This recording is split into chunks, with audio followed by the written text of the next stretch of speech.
2 குறிப்பேடு அதிகாரம் 7. திருக்கோவிலின் அர்ப்பணம். சாலமோன் தன் மன்றாட்டை முடித்ததும் வானத்திலிருந்து நெருப்பு இறங்கி எரிபலியையும் மற்ற பலிகளையும் எரித்தது. ஆண்டவரின் மாட்சி கோவிலை நிரப்பியது. ஆண்டவரின் மாட்சி அவர் இல்லத்தை நிரப்பியிருந்ததால் குருக்கள் ஆண்டவரின் இல்லத்தில் நுழைய முடியவில்லை. நெருப்பு இறங்குவதையும் ஆண்டவரின் மாட்சி கோவிலில் இருப்பதையும் இஸ்ரேலின் மக்கள் அனைவரும் கண்டபோது தரையில் முகம் குப்பர வீழ்ந்து வழிபட்டனர்.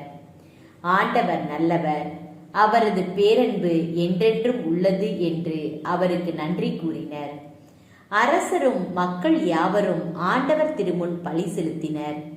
அரசர் சாலமோன் 22,000 மாடுகளையும் 120,000 ஆடுகளையும் பலியிட்டார். இவ்வாறு அரசரும் மக்கள் அனைவரும் கடவுளின் இல்லத்தை அர்ப்பணம் செய்தனர். குருக்கள் தமக்குரிய திருப்பணியை செய்தனர். ஆண்டவருக்கு நன்றி செலுத்த தாவீது உருவாக்கிய இசைக்கருவிகளை லேவியர் இசைத்து, ஏனெனில் அவர் நல்லவர், அவரது பேரன்பு என்றென்றும் உள்ளது என்று புகழ்ந்தனர். அப்போது அவர்கள் முன்னிலையில் குருக்கள் எக்காலம் ஊதினர். மக்கள் அனைவரும் நின்று கொண்டிருந்தனர்.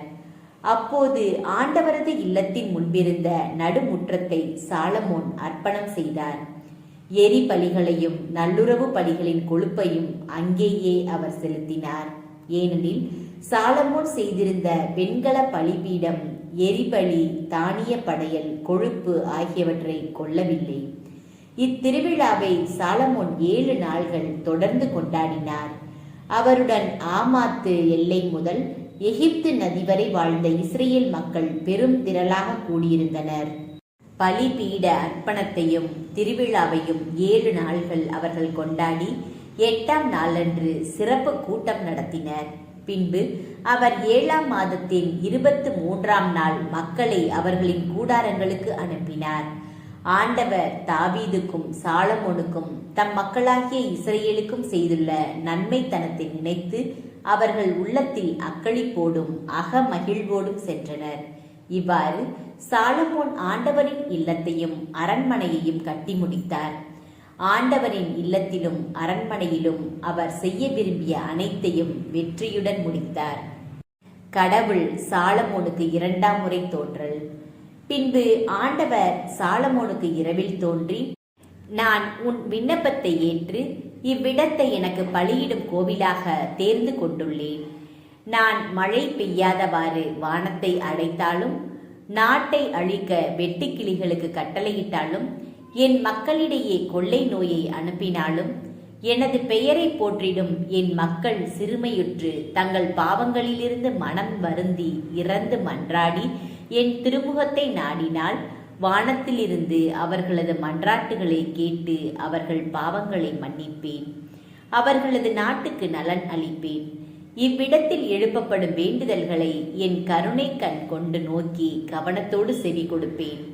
எனது பெயர் என்றென்றும் போற்றப்படுமாறு இக்கோவிலை நான் தேர்ந்தெடுத்து திருநிலைப்படுத்தியுள்ளேன்.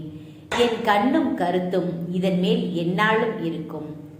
உன் தந்தை தாவீது போல் நீயும் என் திருமுன் நடந்து என் கட்டளைகளையும் நியமங்களையும் நீதி நெறிகளையும் ஏற்று வாழ்ந்தால், இஸ்ரேலை அரசாளும் ஒருவன் உனக்கு இல்லாமல் போகான் என்று உன் தந்தை தாவீதுடன் நான் செய்த உடன்படிக்கைக்கு ஏற்ப உனது அரசின் அரியணையை நான் நிலை பெறச் செய்வேன். ஆனால் நீங்கள் நெறி தவறி உங்களுக்கு அளித்துள்ள கட்டளைகளையும் நியமங்களையும் புறக்கணித்து வேற்று தெய்வங்களுக்கு பணி செய்து அவற்றை வழிபட்டால், நான் அவர்களுக்கு அளித்துள்ள எனது நாட்டிலிருந்து அவர்களை துரத்திவிட்டு என் பெயருக்கென திருநிலைப்படுத்திய இக்கோவிலை எனது திருமுன் நின்று அகற்றி விடுவேன். இதனை எல்லா நாட்டு மக்களினங்கள் நடுவிலும் பழமொழியாகவும் வசைமொழியாகவும் நிலவச் செய்வேன்.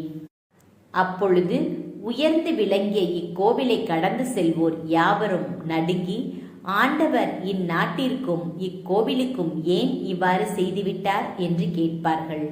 அதற்கு அவர்கள் தங்கள் முன்னோர்களை எகிப்து நாட்டிலிருந்து அழைத்து வந்த தங்கள் மூதாதையரின் கடவுளான ஆண்டவரை புறக்கணித்துவிட்டு வேற்று தெய்வங்கள் மேல் பற்று கொண்டு அவற்றை வழிபட்டு அவற்றிற்கு ஊழியம் செய்ததனால் அவர் இத்தகைய தீமை முழுவதையும் அவர்கள் மேல் விழச் செய்தார் என்று பதிலளிப்பர் என்று உரைத்தார்.